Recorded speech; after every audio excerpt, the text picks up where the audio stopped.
Terus kemarin ya kan tahun 2021 karena alokasi masih di provinsi, salur langsung ke sekolah. Nah, ini karena memang banyak temuan BPK karena secara kewenangan urusan untuk pendidikan dasar SD SMP itu adalah kewenangan kabupaten kota, namun alokasinya di provinsi, jadi pencatatan pelaporannya berjenjang nih Bapak Ibu semua. Nah, tahun 2021 kemarin kita kembalikan ke kitohnya lagi, alokasi untuk pendidikan dasar ya kan, SD SMP kita kembalikan ke kabupaten kota, untuk yang menengah SMA dan SMK alokasinya di provinsi. Namun untuk penyalurannya Bapak Ibu semua tetap kita salurkan langsung dari RKUN langsung ke rekening satuan pendidikan atau rekening sekolah. Alhamdulillah ini sudah berjalan kan Bapak Ibu semua, dan ini juga kemarin kita sudah mulai standarisasi rekening karena beberapa tahun ini kita juga dapat rekomendasi dari BPK juga banyak sekali proses mekanisme retur nih Bapak semua, karena memang rekening-rekening yang disampaikan itu yang sering berubah, tidak ada standar, masih banyak ditemukan waktu itu rekening atas nama pribadi dan sebagainya. Yaitu mulai tahun 2022 ini Kementerian Dikbud dan juga Kementerian Dagri sudah mengeluarkan semacam surat edaran pedoman terkait standarisasi rekening satuan pendidikan. Selanjutnya di tahun 2022 ini kemarin kita sudah terbitkan Peraturan Menteri Keuangan ya Bapak Ibu semua, Peraturan Menteri Keuangan 119 terkait pengelolaan DAK non fisik, yang mana di sini kita salah satunya kita meredesain kembali ya Bapak Ibu semua, meredesain kembali tata kelola dari mekanisme perencanaan kan, pengalokasian, penyaluran, pelaporan sampai monitoring evaluasi untuk DAK non fisik. Termasuk di dalamnya Bapak Ibu semua untuk dana BOS. Kalau mekanisme dari perencanaan ya kan, Kementerian Dikbudristek Bapak Ibu semua mengusulkan seperti di tahun 2023 ini, kemarin di bulan-bulan Februari Maret kemarin Kemendikbudristek telah mengusulkan indikasi kebutuhan dananya ya tahun 2023 kepada kami Kementerian Keuangan, serta nanti target sasarannya berapa dengan total alokasi jumlahnya berapa berdasarkan target sasarannya serta unit cost-nya. Ini target sasaran inilah yang sumbernya dari Bapak Ibu semua, dari daerah yang disampaikan ke Dikbud melalui Dapodik ya Bapak Ibu semua. Karena itu tolong data di Dapodik ya kan, supaya terus diupdate, supaya paling tidak waktu kita mengalokasikan di APBN, alokasi sesuai dengan kebutuhan Bapak Ibu semua. Terus selanjutnya di mekanisme pengalokasian kita nanti sampaikan ke DPR ya kan, sampaikan nota keuangan beserta rancangan undang-undangnya, nanti dibahas bersama, selanjutnya setujuin bersama APBN tahun yang akan datang. Baru nanti lanjut di Perpres, tindak lanjutnya adalah teman-teman kementerian dan lembaga menerbitkan juknis ya kan, karena di Perpres itu ada kewajiban, ada tenggat waktu paling lama 1 bulan setelah Perpres terbit, kementerian lembaga sebagai pengampu DAK non fisik wajib mengeluarkan juknis ya kalau. Nah di sininya nanti dengan ada rincian alokasi Perpres beserta juknisnya, ini sebagai dasar Bapak Ibu semua di daerah untuk mengalokasikan di APBD. Baru nanti proses selanjutnya Bapak Ibu semua setelah tercatat di APBD, baru nanti kita mekanisme berikutnya adalah penyaluran. Khusus untuk dana BOS, penyalurannya adalah dilakukan secara tahapan ya Bapak Ibu semua. Ada 3 tahap, di mana memang ini kita salurkan setelah kami Kementerian Keuangan menerima rekomendasi penyaluran dari Kemendikbudristek. Selanjutnya Kemendikbudristek juga melakukan perhitungan sisa dana BOS, karena di PMK 119 ini penyaluran dana BOS itu memperhitungkan sisa dana BOS tahun sebelumnya. Nah, terus terang di PMK sebelumnya, PMK 48 beserta revisinya, tahun 2021 kemarin sebenarnya ada kewajiban Bapak Ibu semua. Kita menyalurkan dana BOS, kita memperhitungkan sisa dana tahun sebelumnya. Namun karena kemarin terus terang pandemi COVID, terus yang berikutnya juga data sisa dana di rekening sekolah waktu kemarin belum tervalidasi dengan baik, maka kita harus menerbitkan semacam relaksasi, kebijakan relaksasi. Nah, salah satunya kita dengan merevisi PMK, terbitlah PMK 119, yang sisa dana BOS 2020 kemarin kita belum memperhitungkan di penyaluran tahun 2021.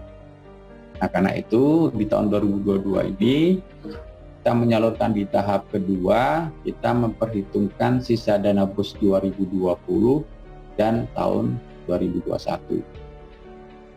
Tadi sudah sampaikan juga di pembukaannya Pak Direktur bahwa kita kemarin di gelombang 1 kita sudah salurkan terhadap sekitar 160-an ribu sekolah, ya kan, untuk tahap kedua, yang mana kita sudah memperhitungkan sisa dana BOS di rekening sekolah baik tahun 2021 maupun tahun 2020.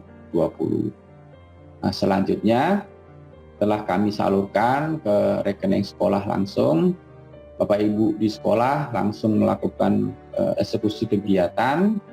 Nah, selanjutnya setelah mengeksekusi kegiatan, sekolah wajib menyampaikan laporan realisasi penggunaan dana BOS. Nah, ini salah satu tujuan webinar ini adalah nanti, ya kan, ada penjelasan dari tim BOS pusat yang akan menyampaikan paling tidak format laporannya seperti apa, pengisiannya seperti apa, yang semestinya sudah terstandarisasi semua. Karena terus terang kemarin waktu kami bertemu dengan BPK, banyak sekali temuan BPK, salah satunya ini setelah kita lihat laporan dari sekolah, banyak sekali yang tidak standar, banyak sekali laporan yang mencampurkan, mungkin di satu sisi laporan antara pelaporan yang dana BOS yang bersumber dari pemerintah pusat maupun yang sumbernya dari APBD atau Pusda, ya Bapak Ibu semua. Selanjutnya di pelaporan, selanjutnya Dikbud akan melakukan verifikasi dan validasi terhadap sekolah penerima dana BOS yang telah menyampaikan laporan. Baru nanti setelah verifikasi validasi, laporan disampaikan ke kami, ya kan, sebagai tindak lanjut kami akan merekomendasikan penyaluran tahap berikutnya.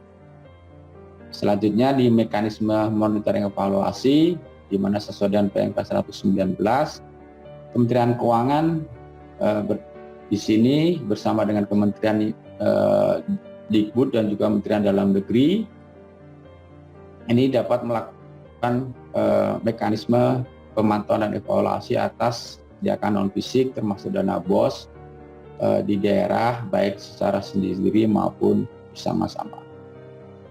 Di satu sisi kami Kementerian Keuangan juga dapat meminta instansi pengawas internal pemerintah pusat dan juga pemerintah daerah untuk melakukan pemantauan dan evaluasi terhadap pengelolaan DAK non fisik. Ini kemarin kita sudah lakukan terkait sisa dana DAK non fisik agar dapat diverifikasi atau divalidasi atau direview oleh APIP daerah. Mungkin lanjut di slide berikutnya. Tadi sudah kami sampaikan siklus baik pengalokasian, penyaluran, pelaporan maupun monitoring evaluasi. Ini mekanisme alokasi sudah kami sampaikan. Kalau alokasi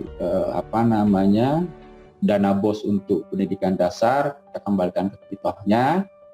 Ini untuk kabupaten kota, untuk yang SMA SMK di provinsi, untuk penyalurannya tetap kita salurkan langsung dari rekening kas umum negara ke rekening satuan sekolah.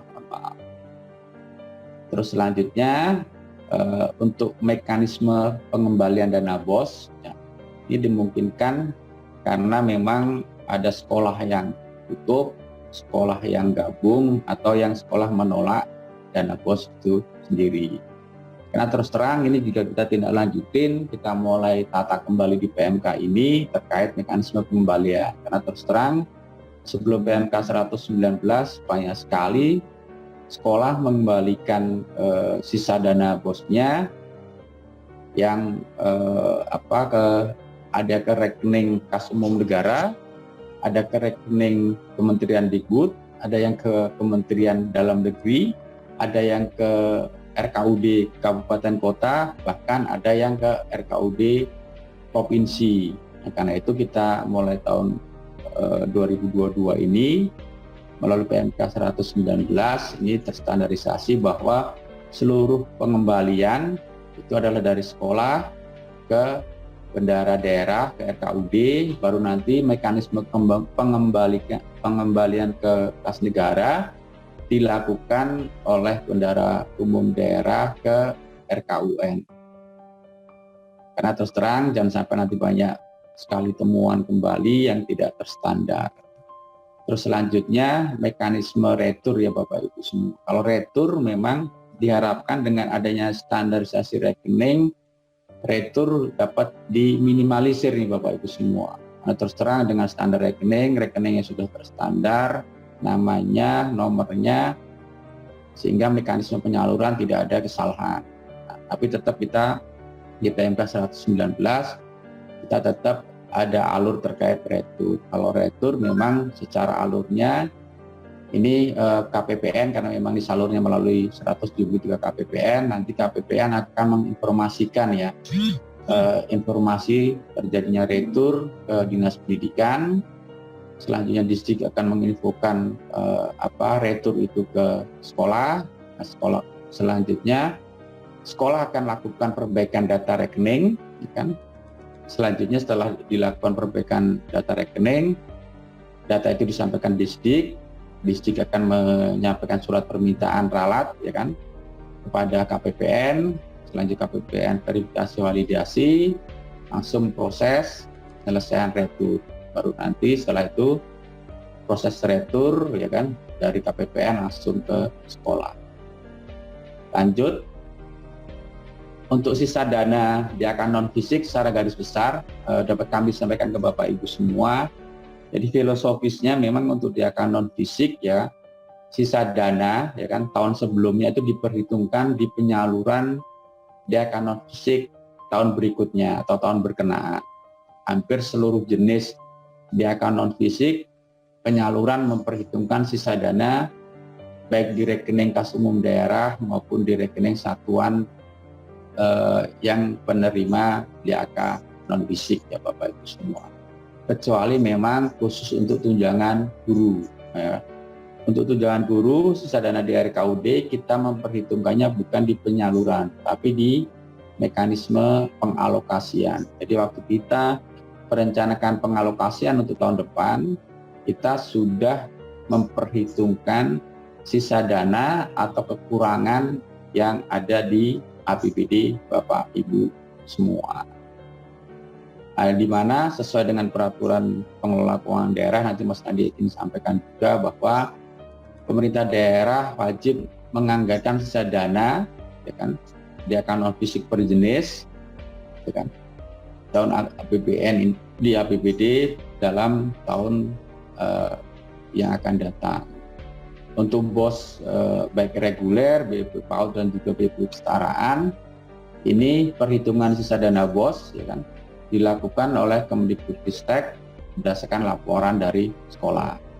Yang mana sisa dana tersebut diperhitungkan pada rekomendasi penyaluran dana BOS pada tahap kedua tahun berikutnya. Sedangkan untuk BOS kinerja ini kita tidak memperhitungkan sisa dana BOS tahun sebelumnya. Nah, terus Bapak Ibu semua secara garis besar sesuai dengan PMK 119 pasal 34 ayat 8 dapat kami sampaikan terkait sisa dana BOS 2011, karena memang ada mekanisme alokasi dan penyaluran yang berubah, karena itu masih ada sisa dana BOS 2011 di RKUD Kabupaten Kota, dan ini berkali-kali menjadi temuan BPK Bapak Ibu semua.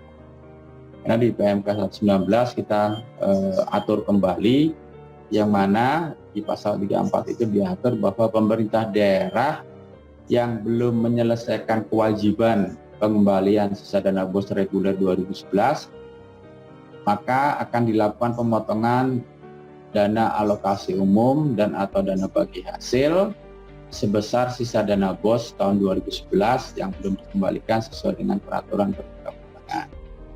Sampai saat ini Bapak Ibu semua, kita telah terbitkan keputusan Dirjen Perimbangan Keuangan. Ini tindak lanjut dari kita kemarin sudah rekonsiliasikan antara BPKP, Kemdikbudristek dan kami Kementerian Keuangan dengan seluruh daerah untuk merekonsiliasikan kembali sisa dana BOS 2011.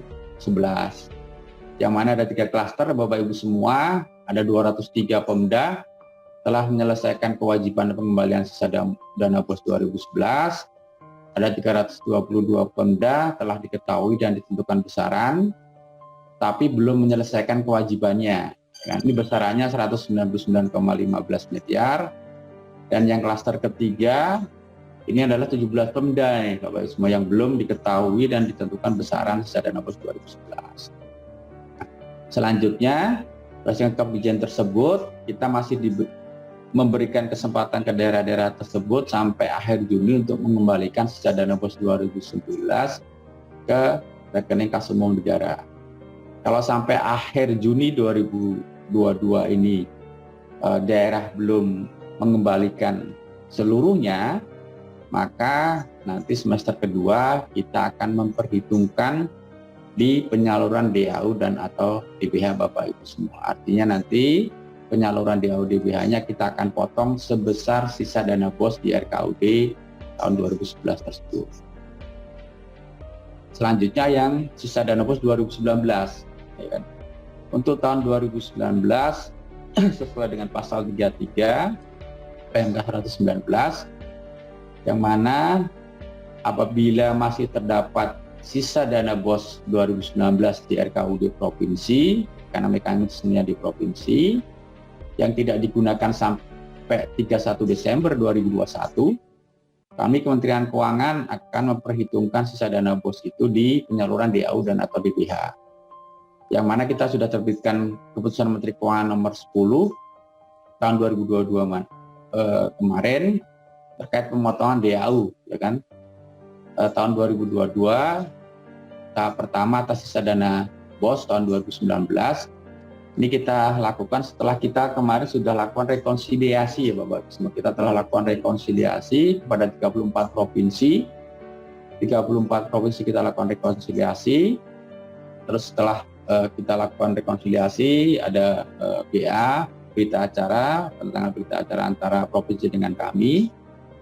Dan selanjutnya yang sudah lengkap ada 26 provinsi, besarannya sekitar 24,19 miliar yang sudah kita lakukan pemotongan DAU dalam penyaluran DAU kemarin bulan Mei.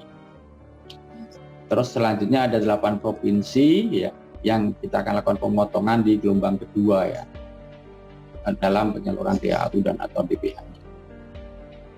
Selanjutnya yang klaster ketiga tadi sisa dana BOS 2011, 2019, yang ketiga sisa dana BOS 2020 dan tahun 2021.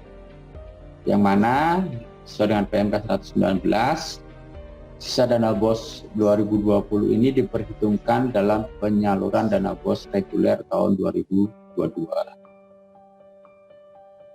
Terus berikutnya sisa dana BOS tahun 2021 juga diperhitungkan dalam penyaluran dana BOS reguler tahap kedua tahun 2022. Ini tindak lanjut juga Bapak Ibu semua hasil audit BPK atas 245 Pemda, berdasarkan rekomendasi BPK tersebut masih terdapat sisa dana BOS tahun 2020 dan tahun 2021 yang ada di rekening sekolah negeri sebesar 1,25 triliun rupiah, dengan rincian sisa dana BOS 2020 besarannya 760,17 miliar dan 2021 besarannya 499,7 miliar rupiah.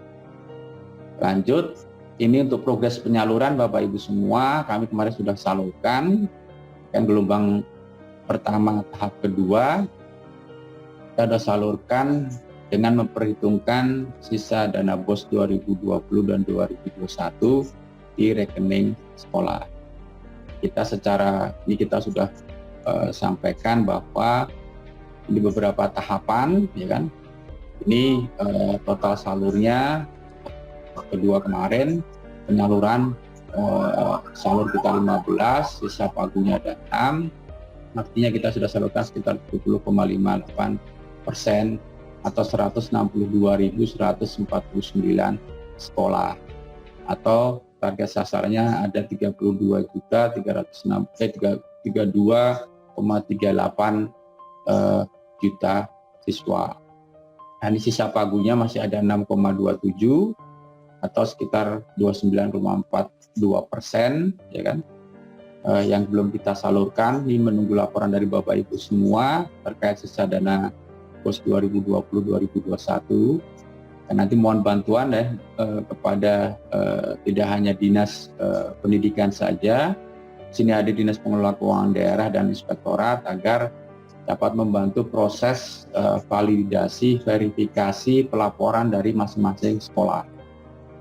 Karena terus terang dengan bantuan Dinas Pengelola Keuangan Daerah dan Inspektorat Daerah, supaya nanti laporan ya Bapak Ibu semua, laporan dari sekolah telah sesuai dengan standar yang telah ditetapkan, nanti berapa yang diterima oleh sekolah, alokasinya berapa, sudah disalurkan berapa, yang sudah direalisasikan berapa, dan sisa dananya berapa. Dan diharapkan nanti di laporan jangan blended antara pelaporan yang bersumber dari BOS pusat maupun dari BOS daerah. Jadi nanti dipisahkan, sumbernya hanya bersumber dari BOS yang bersumber dari DAK non-fisik saja. Selanjutnya terkait pemantauan dan evaluasi tadi sudah kami singgung di depan. Di sini untuk DAK non-fisik secara keseluruhan, Kemenku, Bappenas, Kementerian Dalam Negeri dan Kementerian lembaga terkait, kalau di sini Kemendikbudristek sebagai pengampu DAK non-fisik, dapat melakukan pemantauan baik sendiri maupun bersama-sama sesuai dengan bidang tugas masing-masing. Di sisi yang lain, instansi pengawas pemerintah pusat maupun daerah, di sini adalah Kementerian Keuangan dapat meminta bantuan instansi pengawas internal pemerintah pusat maupun daerah untuk melakukan pemantauan dan evaluasi terhadap pengelolaan DAK non-fisik. Ini kemarin kita lakukan untuk sisa dana BOS 2011. Kita dan Kemendikbud meminta bantuan BPKP untuk melakukan review, ya kan, dan rekonsiliasi dengan Bapak Ibu semua seluruh daerah penerima dana BOS. Selanjutnya juga kami telah meminta bantuan juga Inspektorat Bawaslu daerah untuk melakukan review terhadap sisa dana DAK non-fisik, termasuk kemarin sisa dana BOS 2019. Jadi sebelum laporan sisa dana BOS 2019 disampaikan ke kami, harus sudah terverifikasi, tervalidasi oleh Inspektorat atau Badan Pengawas Daerah. Selanjutnya untuk laporan pemerintah daerah, pemantauan dan evaluasi dapat dilakukan berdasarkan laporan DAK non-fisik yang disampaikan oleh pemerintah daerah, Kementerian Keuangan. Mungkin demikian Bapak Ibu semua yang kami sampaikan.